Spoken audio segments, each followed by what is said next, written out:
Welcome to the Cornerstone on Shine TV Ghana. So on Cornerstone, we bring men and women, we bring legends, we bring people who are doing well in the society, people who have impacted lives in our communities, in the country, and also outside the country.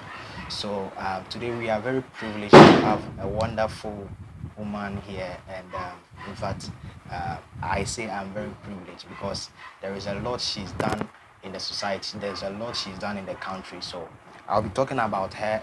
She is Madam Lilian Mintah, the founder of Share Foundation. The foundation offers scholarship to the brilliant but needy peoples from primary to tertiary and beyond level. So today we'll be talking about her. We will go to her. We will learn a lot and also know how she's been doing, and since when she started, from imparting lives, maybe from the point where she began her life until now. So we'll be going to her, Madam Lily Equia Mintah. Please, we are blessed to have you here. Thank you for having me. It's a privilege to be on your show. Thank you as well. I pray that we have a wonderful time Thank you. talking together. Thank you. Thank you once again. Thank you as well. So please, this is a Cornerstone, and on Cornerstone we are celebrating legends, and also the legends will also speak to the people outside, and also inspire, motivate us in whatever we are doing. So we want to know something about you. Someone may ask, who is Madam Lily Mintah? First of all, I don't think I'm a legend. I'm now trying to be one. So I'm just doing my best, and then I hope my work is impacting on the society, like you're saying. I'm Lily Mintah. I went to Datus Preparatory at Tema, and then went to Holy Child School. Then from Holy Child, I went to UCC. After UCC, I did my service at St. Rose's Senior High. Then after that, after teaching in St. Rose's, I traveled to Scotland. And then I came back from Scotland. I was working with American Field Service. So one Wednesday morning on the way to work, I was involved in an accident on the motorway. So from that time, I've been in and out of hospital. So when I was partially recovered, I was wondering what I was going to do because my work involved a lot of traveling from Greater Accra to all the other regions in Ghana. So if I couldn't move about, then what could I do with my life? So I consulted with a few friends and then my pastor, Bishop Ishmael Sam, Lighthouse Chapel. Yeah. Then we came up with taking care of needy but brilliant children in Tema. So I had another pastor in Newtown, Reverend Perry Lawson. He was residing in Newtown, so he decided to take me to Newtown and then see how best we could help the children who were not in school in Tema Newtown. So this was in 2005. So before 2005, we decided to look for the children and then look for places to meet the children and then teach them after school. But it was not possible to have the children having studies after school because the schools were also having studies after school. So we didn't have any buildings to have our classes. So then what were we going to do if we could not teach the children? So we decided to offer them scholarships. So we looked for the needy but brilliant amongst the schools in Tema Newtown. We discovered 21 schools, public schools in Newtown. We consulted the heads and the teachers, and they selected the children for us. Then they wrote exams in English, science, and maths. So those who topped were given the scholarships. Initially, we started with 20 pupils. So they were given school bags, stationery, sandals, and the uniforms. Okay. So that was 2005 when we started. We had 20 pupils. So my friends, people from church, decided that if it's 20, I think looking at the number at Tema Newtown, 20 was too small. Okay. So we needed to increase the number.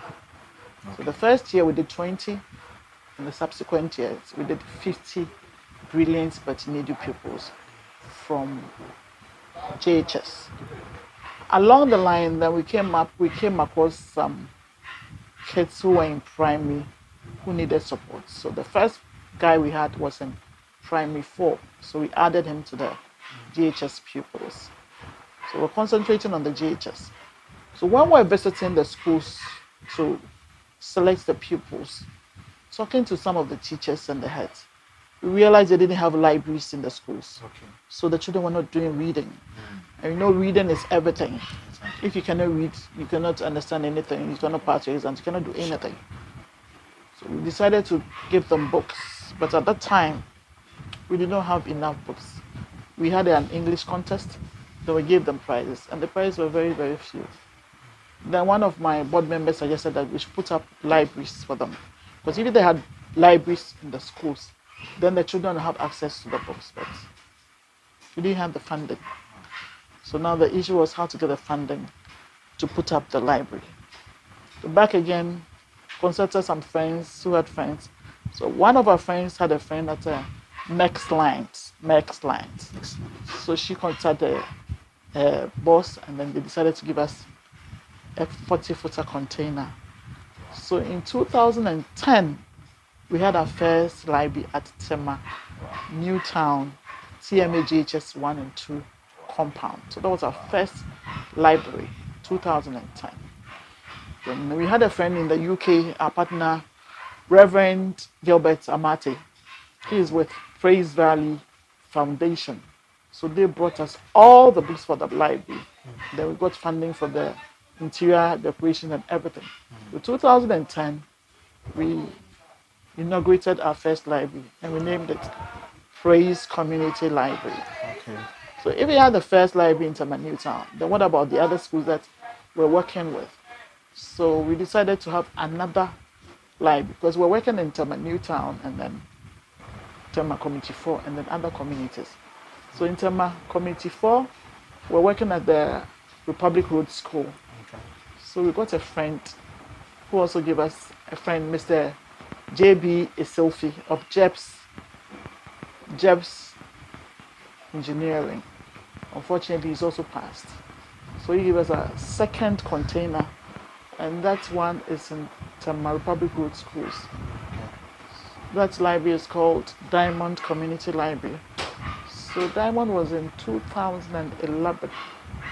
That is when we came up with Diamond Community Library. It is also in a 40-footer container. Okay. The children in Tema Republic Road Schools go there. On Saturdays, we organize reading lessons for them. At the end of the month, we have reading contest, spelling contest, essay writing contest. We had drawing contest. So from Tema Republic Road School, the next library was in Community 8, number 3 and 4. So that library is called Comfort Learning Center.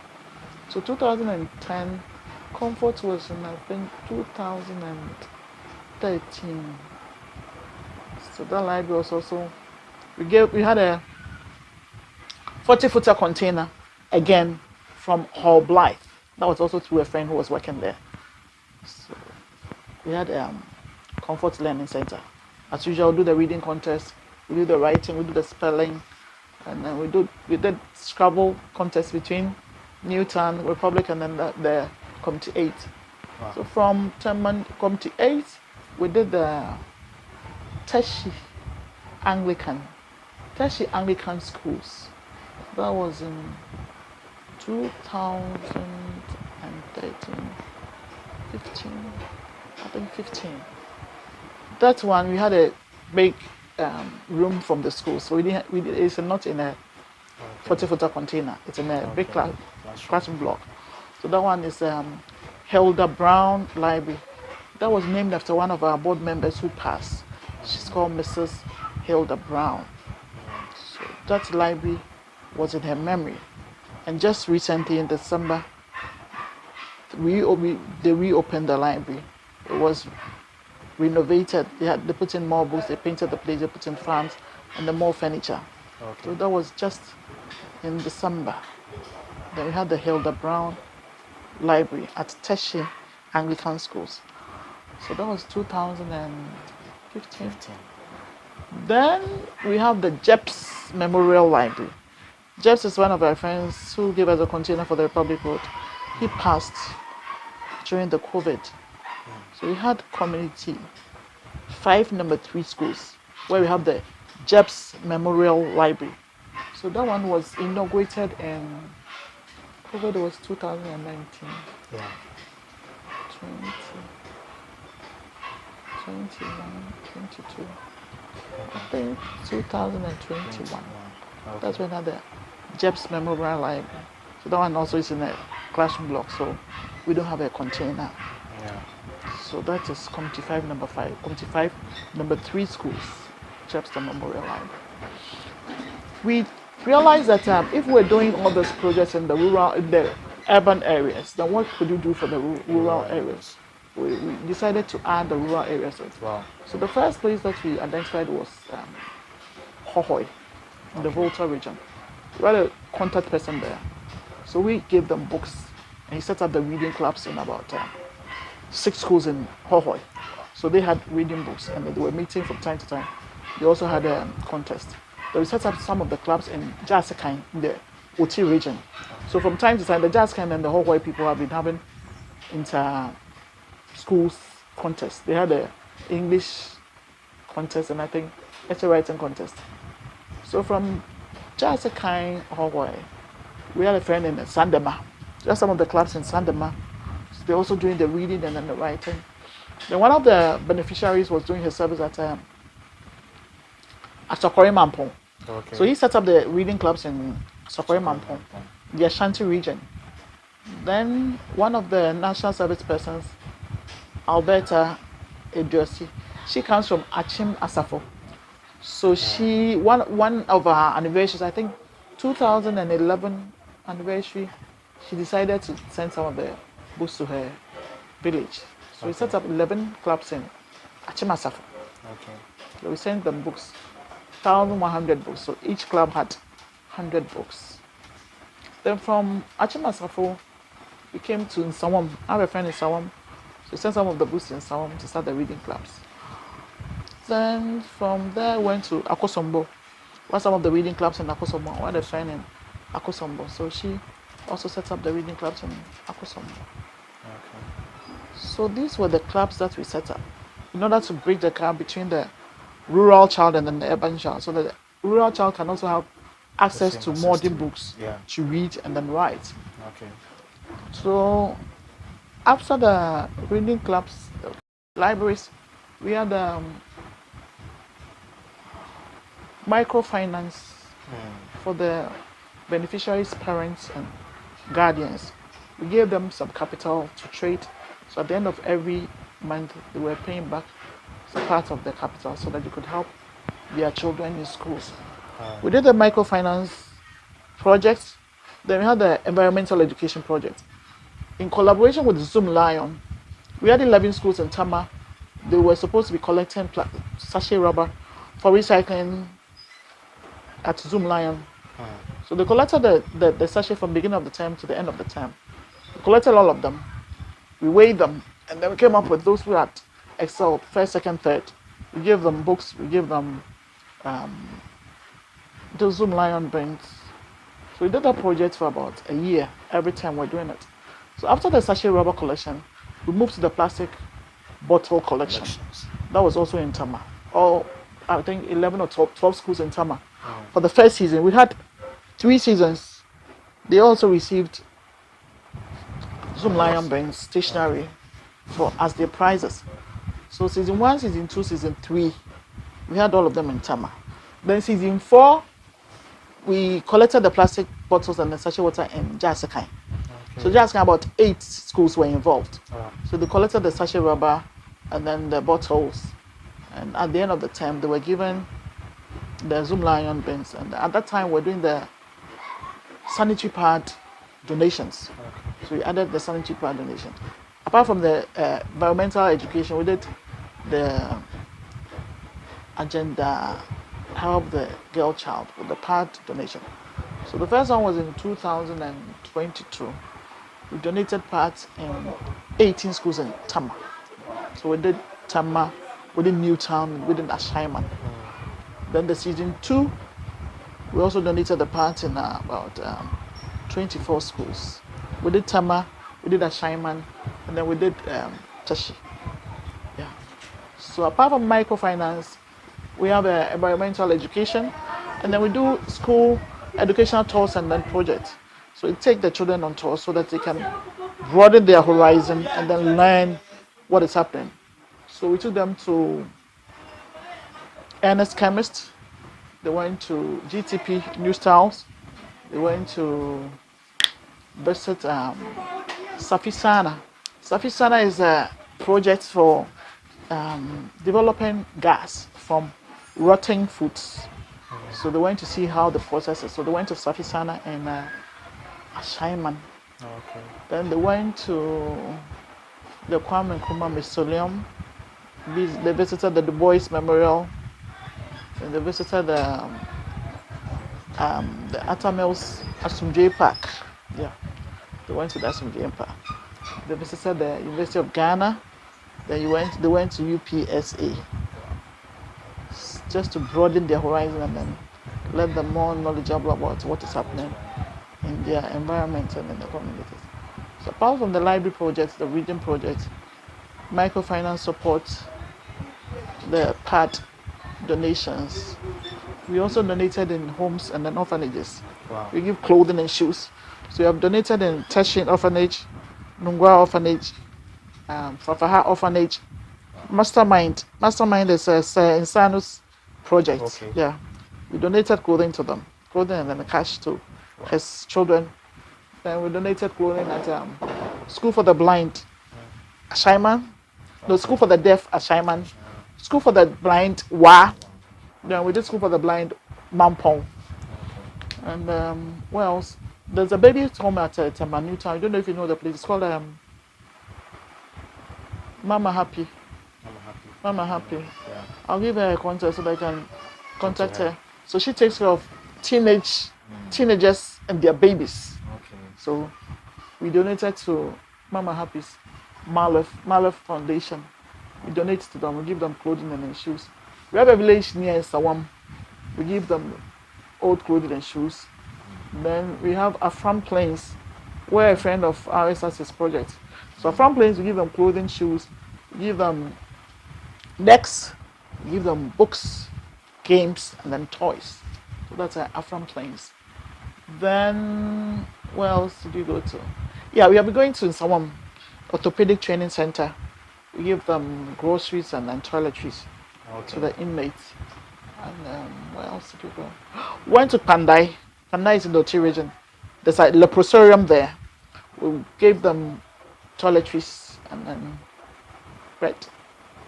And Missionaries of Charity, you know Missionaries of Charity, is near Ashaiman. Is an orphanage. We give them cooked food some time ago. And then with our clubs, we give them cooked foods during Christmas, Easter, or Valentine, or on special occasion. We give them cooked food and then drinks. And then every month we organize quizzes. We also give them food after the quizzes and then drinks. So donations to the charity, and then we give cooked food to some of the people who are sick in the community. We give them food and sometimes food items and then old clothing. Wow. So these are some of the things that we have been able to achieve for the past 19 years. Wow. And some of the children that we have given scholarships for, by the grace of God, some of them are doing their masters, and there's one guy who is even doing his PhD by the grace of God. Wow. Yeah, so these are amazing. some of our achievements. I'm trying to remember the others. Wonderful, wonderful. In fact, the life you've lived is really impactful. But I want to know all these things that you've been saying for the past 19 years. What actually inspired you to engage yourself in that?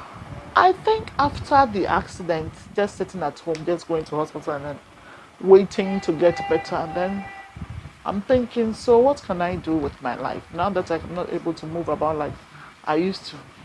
So upon prayers and meditation, then this came about, because during the time that I was moving about, I was visiting some of the orphanages and then children's home. They're working with some NGOs. So this idea came about that look, if I cannot move about and then I can get some people to help me to do the work, what can I do for the society now that I cannot move about like I used to? So the idea came, I shared with a couple of friends, my pastor friends, family, and they're like, okay, let's give it a shot and then see how it's going to go. So Wow. it's just by the grace of God. Wow. So how has this situation actually strengthened you to? It has given me a lot of strength. Now I wake up and then I know that I have hope. I want to do this, I want to do that. But initially I'm like, I get up in the morning and then it's just, what am I going to do today? Just go to hospital and then what next? So it's kind of, you don't have anything that you want to do. But this time I wake up and I'm like, hey, today this is what I'm going to do. It gives me a lot of hope. It gives me a lot of strength. And I always want to do more. If I finish one project, I'm like, oh, so what next? Like at the end of the year and Christmas, I'm thinking, so the year has ended. What else can we do?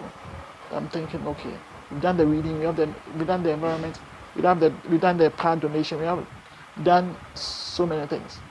What else can we do? I'm thinking that there's a school just close to me. Most of them can't read. They come here after school and they can't read. I mean, just imagine somebody in GHS who cannot read. So I'm like, no, I need to do something in this school. I need to change the story. They have to read. They have to learn how to read. So I said, this year is a year of reading and writing. This year is a year of reading and writing. I am starting right from class 1 to class 6. Wow. Every child must learn how to read by the end of the year at Rapid Wood School. So I started this reading and writing year. Every Friday, they have a contest. Wow. So last Friday, the classes wrote an essay. Next Friday, class 5. The following Friday, class 4. Next, class 3, up to class 1. They will start again. So by the end of the year, every child in that school must be able to read. Yeah. And it's a very huge project because you are thinking about children who can read and those who cannot read at all. Then we have the people with the learning disorder. We have to put all of them together. We have to make sure that at least they can read. So this is a very huge project that I'm embarking on this year. But I know that it's going to work because I am putting in all my effort, trying to rope in everybody to come and then help so that these children will know how to read. Wonderful, wonderful. So it's going to be my joy when I hear that, oh, this Yeah. person helped me to know how to read. Yeah. So you are watching Cornerstone on Shine TV Ghana. This is Nyamenipa Clement. We're speaking to Madam Lilian Mintah, and in fact, we are really getting inspired. We are really inspired, and there is a lot that she's done. In fact, a lot. So we're moving back to her. Please, my next question. Along the line, as you were doing all these things for the past 19 years, what were some of the things that came along the line that you felt like giving up on this? As for giving up plenty times, because you are looking at this project, you need to do it, but you cannot do it alone. You need money, you need funding, you need people. So when you start a project, I want to do this reading thing. Definitely you have to give the children prizes and stuff like that. And then if you don't have any money, then what do you do? And sometimes some of the beneficiaries who have benefited, when you fall on them to help out, this is a project that you're doing. Can you all contribute so that we buy prizes? And they're like, oh, I don't have money. I'm doing this, I'm doing that. Then you're thinking, so where are you going to get the funding from? So sometimes you see people that you have helped from GHS.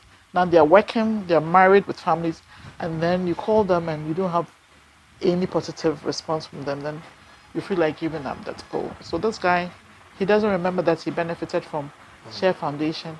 And sometimes they tell that so they're also taking care of their families. They are now starting. But at least if they even give a little, it's all. But it looks like you don't get that response from them. It's just a few people who come back to give back to the foundation. So then you look at yourself like, look, is this thing working? What I'm doing, if I'm not getting any positive response for those who have benefited, then why do I move on? Why don't you just stop? Then an inner voice tells you that, no, don't stop. You have to continue. You can't stop. You have to continue doing what you're doing. Somebody needs you. You have to move on. It will be well. And along the line, as you're thinking about giving up, then suddenly there's funding from somewhere. Then So you're able to how does the funding come from? it comes from people. Okay. Sometimes somebody calls, hey Lily, what are you people doing now? Yeah. So this time we are doing reading contest. Okay, I want to help. Like just Christmas, a friend calls me, Lily, I have some old clothing for you. I said, oh wow, where do you take them? I said, we're taking them to Afianya, we're taking them to Sandema, we're taking them to Insawam. Then she brings the clothing. Then it's like, oh, okay, let me help you with the children. That you have to have this funds for their Christmas. So that was a big surprise. Then after she comes, then she calls me, oh Lily, my sister has got some clothing for you. I don't know her sister. I don't know her from Adam. So she also brings her clothing, and then she's going to tell another person, you know. So that's how it works. It's grace, just by grace, and that gives you the hope that, oh no, we can't stop. Somebody somewhere needs us, so we have to continue with what you're doing. But several times you feel like giving up. Giving up several times, that's happened several times. But by the grace of God. And then it's mainly through the recommendations from friends, family members, sometimes organizations that have heard what we are doing, and members, friends who work with some organizations, they give us the contacts. Yeah. So those are the people that have been helping us with the funding. So please, do you have anything doing with MTN? Because one time I glanced through the page and I saw. Yeah, we have MTN Foundation. When it was first launched, the MTN Heroes of Change, Okay. we won in the education category. Wow. And then we also had funding from Vodafone some time ago. They had a Vodafone Make a Difference week, so they also helped us. Then we had Tema Excellence Awards. I don't know if you've heard of them. Yeah, so that was Titus Grover. When Titus Grover was in charge, we received an award from, at that time, Titus Grover was the mayor of Tema. So we received an award that year from MTN Tema Excellence Awards. Yeah, okay. Then we had an award from, there's a guy in Nyamenipa, his is called Tema Honest Awards. You've heard of him? Yeah. You need to interview him too. You have done that already, yeah. So him too, he gave us the most influential personality of the year.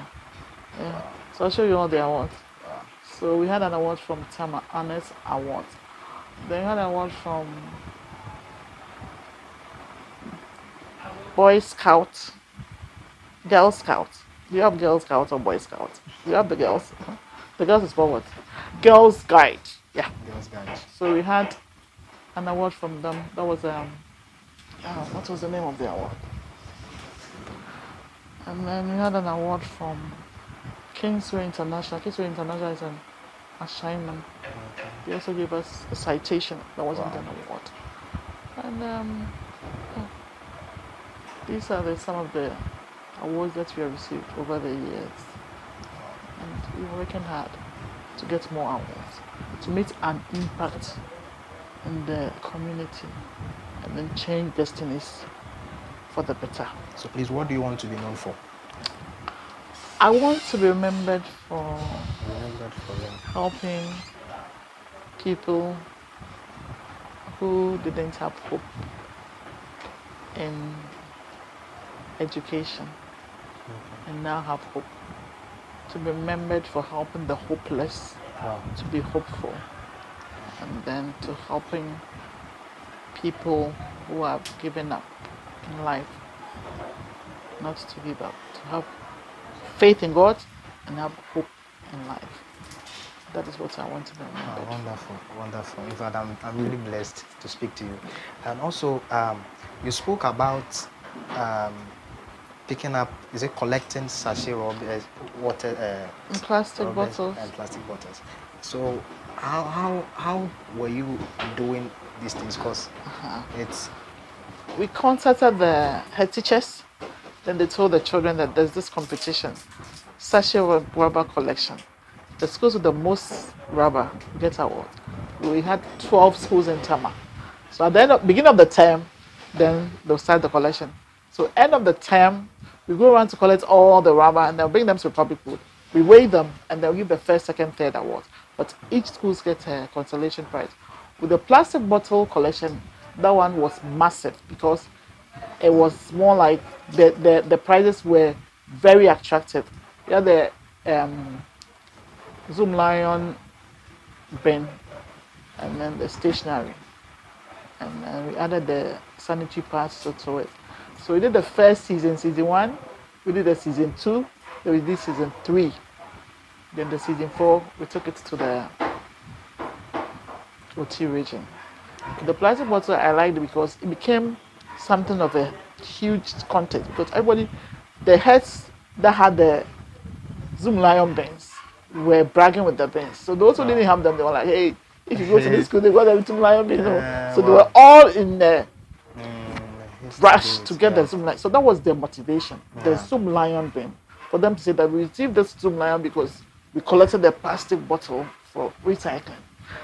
So that was very, very exciting for me, the plastic bottle collection. And to me, I think we are doing a very good job because we are saving the environment. If you look at the way these rabbits are dotted all around the place, I don't think we are helping our environment.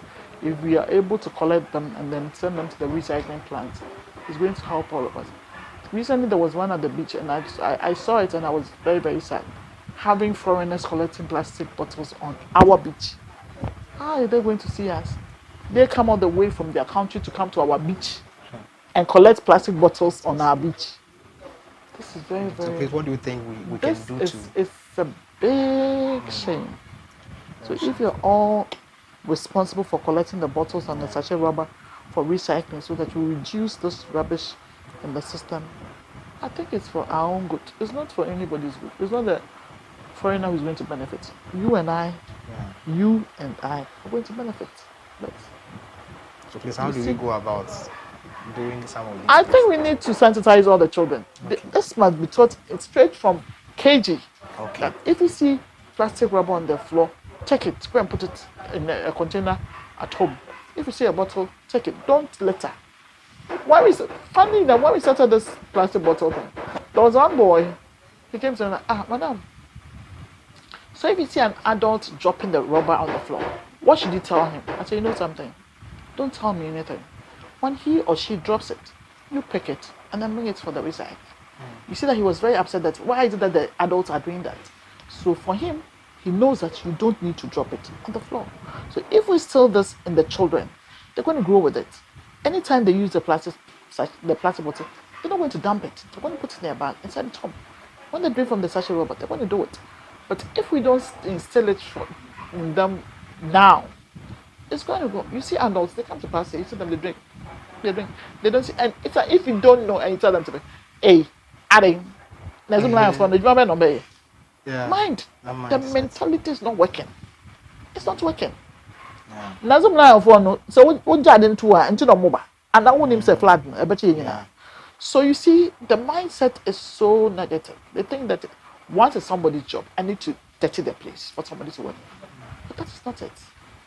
But some are also saying that they are not allocating enough beans or sufficient beans for them to... That is right. If the beans are not there, bring it home. In my area, a lot of people bring the bottles here because they know that I collect the bottles. So you are there, someone, but I have a bottle, so they know it, that we collect the bottles. So they bring them. I have people in East Legon. They drive all the way to bring the bottles here. I have some people at Sakumon. I tell them, hey, I'm collecting bottles, so they bring the bottles all the way from Sakumon. Hey, Dilly's collecting bottles, so let's get the bottles down. So anybody I meet, I'm like, hey, what do you do with your bottles? If you're not doing anything with them, bring them to us. They're sending them for recycling. See? So just imagine that if all your friends are collecting the bottles, and him, all his friends are collecting the bottles, what will happen? You think that is going to be dirty like this? At least, even if it's going to be, then the sachet rubber and the plastic bottles will not be part of it. It will just be other rubbish. But what are you doing? You just move from here to come to, and you can just imagine. You can just imagine. Sometimes you're sitting in a car, you see this rubber flying. Who's going to do it? If we don't do it ourselves, who's going to do it? And we have to start with the children. As for the adults, they've already formed their habits. But these kids are now going. They need to know that you don't have to litter. Even if the Zoom Lion bins are not available, take it home. Find out who is collecting the bottle and give them out for recycling. But don't say that, the Zoom Lion bins are not in town, so what should I do? Then let's leave it on the floor. When the flat, the flat is going to take all of us away. It's not going to say that you put the bottle down, so you go. Everybody, anybody can be just taken away by the flat. So it means we all have to come we together. are all involved. Everybody must be on board because this one is not for the Zoom line. It's not for the sanitation minister. It is for everybody. Everybody plays a part. Everybody plays a major part. So I hope everybody will get involved in the plastic bottle collection and the sachet rubber collection. It's not for an individual. It's not for a ministry. It's everybody's responsibility. Everybody. When we did the collection as SDA, you marvel. The church members were even bringing the bottles to the schools. Wow. If you go and take SDA's bottles, you'll be shocked. They told the church that you have to bring the bottles to the school. And any time, they were either first or second. They had plenty bottles for collection. Wow. So imagine if all the churches were doing that. Oh, you bring your bottles for us. We are going to use them for recycling. Can you imagine what will happen? Just one church. The Salvation Army was very brilliant. Wow. The bottles they collected, I was shocked. Like, wow, Salvation Army, lots of bottles. Because they told the church members that we are doing this project. Bring your bottles to the church. Bring your bottles to the school. Salvation Army too did a very good job. And then Lawrence Wolf too. They also did. So these are church-based schools. So the church and the schools were involved. They did a great job. Very, very much. Massive collection. Massive. And I know all the Pentecost churches, so they do it because the Zoom Lion boss is a member of Pentecost. So it's high time we all did it. So that it cannot be a clean place there. Cleanest place in Africa. Yeah. So it's high time we come together and make sure Africa becomes a wonderful place to stay.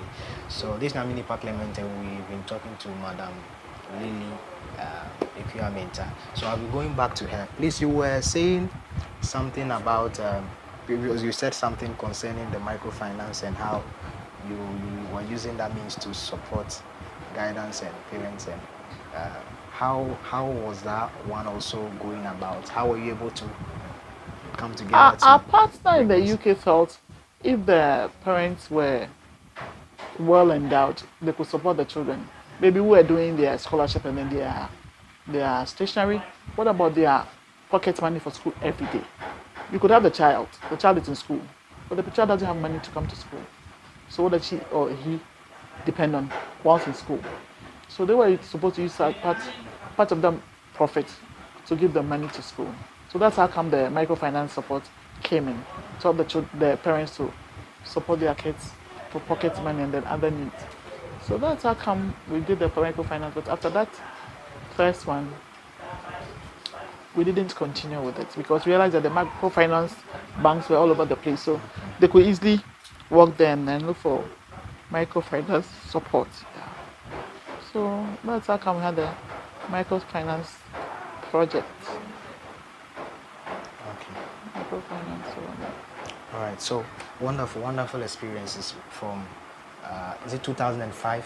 2005 to 2025. 2005 to 2025. It's been a long journey. So 20 years. 20 years in September. Yeah. I can't wait to meet 20 years in September. Because this is not what we were thinking about. I'm like, oh, maybe that's what. But when I look at where we started from and where we are now, I'm like, wow, this is the doing of the Lord. And it's marvelous in our sight. We didn't have a library. We didn't even know how we're going to get funding for library. Now we have 5 modern libraries. 5 modern libraries. We didn't know where we're going to take care of the children. At first, we're just going to do just JHS and then leave them there. There's someone that, oh, Lily, you finished JHS, so how are they supposed to continue? So, okay, then let's try the SHS. So the first few people, they were able to get a scholarship in SHS. Then after SHS, what next? Tertiary. Where are we going to get the money? They're like, hey, Lily, you need to let these people go to tertiary. In some way, somehow, Grace, we're able to pay for some people in tertiary. We even paid for a guy in Maritime University. We're paying dollars. Dollars. Yeah. So I'm looking at these children, I'm like, wow, 20 years? Somebody is doing his PhD from needy but brilliant GHS people in Tama Newtown to Chemo to UCC to KNUST. This is just by the grace of God. Another guy, JHS Tema Newtown to Temasco to Winneba University, came to teach in Temasco, now doing his master's in the US. This is just the grace of God. I mean, looking at how did we fund his secondary, tertiary? How did we do it? Lisa, it's just the grace. Over the years, are they being appreciative of our work? Some of them, I told you. Some, but not most of them. Some of them. Some of them. Like this guy who's in the US, we hear from him every month. Wow. He sends money to the foundation. Wow. And another girl, she's also doing well. She's also a nurse in the UK. She also sends money to the foundation every month. And then there's another guy, he's a sailor. He also sends money to the foundation. Wow. And a couple of them, but not most of them. Just a few of them. Just a few. Wonderful. So it's purely the grace of God. Wonderful. Grace. Wonderful. From this corner, this is our office. Yeah. This is the Share Foundation office. Wonderful. Can you believe it? Wonderful. This is where I've been working. But the grace of God, the grace of taking us. Grace of God. Very, very far. That's great. So finally, I have just 2 questions to ask. 2 questions. Yeah. So my question is, how have you been able to cope with stress, pressure, and along the line, I'm sure you have a family as well. How are you able to go with all these things? And I tell you that is great. Sometimes I don't want to talk to anybody. I'm not in the mood to do anything. So I just switch off. And I don't want to do anything. I don't want to talk. I don't want to do anything. And sometimes I get so low. I ask myself that, what am I living for? Why am I still here? What is my purpose? Haven't I finished? Wow. I think I've finished with my purpose. So why am I still around? So I ask myself those questions. That I think I've done enough. 20 years, sorting children out, getting them.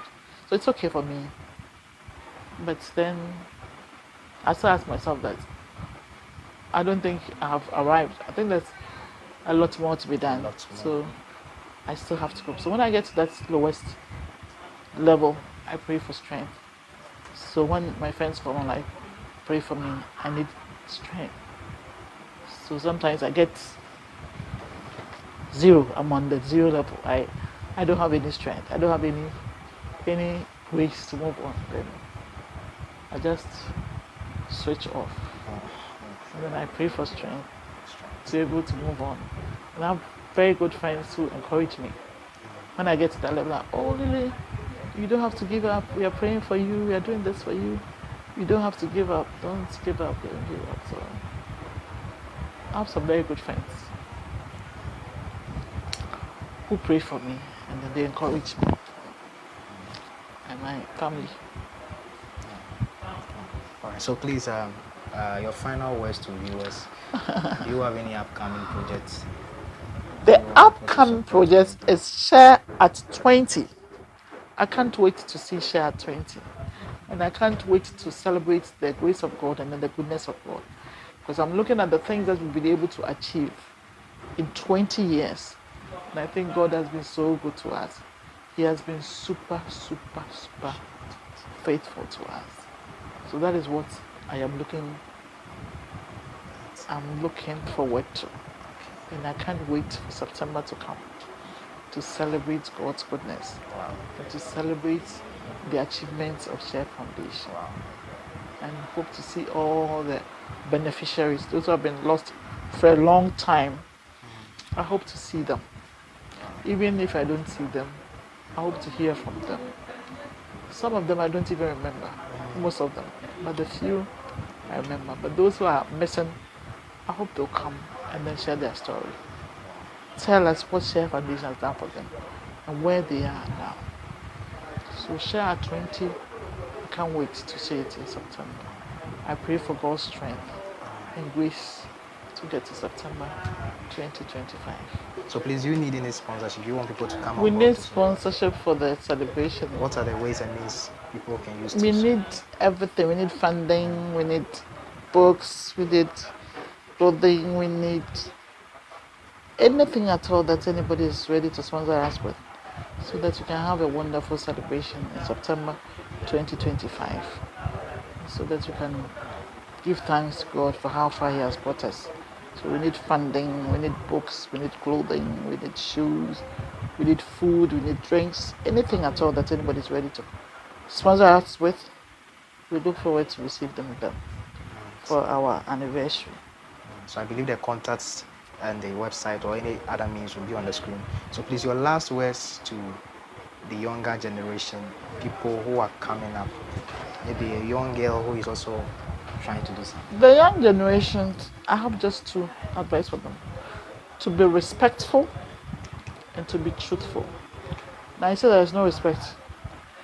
Now, these young people talk to anybody anyhow because they think that, hey, it's freedom of speech. Freedom of speech doesn't mean that you have to be disrespectful. Freedom of speech is not equal to disrespectfulness. So, one, respect is very, very important, extremely important. Two, honesty. Honesty doesn't mean that if you are honest, you are a fool. Now, when this young generation are stealing, they call it smartness. You are being smart. It's not smart. Stealing is stealing. If you steal from somebody, it is stealing. It's not being smart. So they have to be careful. They have to be respectful and then honest. The stealing is too much. A lot of people are complaining that the people they employ are stealing from them, stealing left, right, center, especially our brothers and sisters who are Christians. Christians, so I'm talking about Christians. We have to know the difference between stealing and smartness. If you steal from someone, you're not being smart. Stealing is not equal to smartness. If you're being smart, it's not stealing. So one, respect for the elderly, respect for everyone. And two, to stop stealing from employers, the people that employ you, the people that you work with. You don't steal from them. I have a lot of experience about people stealing, and I don't want to go into details. But the stealing and the respect, they are very important. Smartness is not equal to stealing, and stealing is not smartness. Respect. It's very, very important. So I hope Thank you guys are listening to me. Sure. And I'm going to work with it. Stealing is not smartness. And respect is very, very important. So if you are being smarter, it doesn't mean you have to go and steal from your employer. Thank you very much, Madam Lilian Mintah. We are very happy, we are privileged. And this is Shine TV Ghana Cornerstone, Nyamenipa Clement. Bye.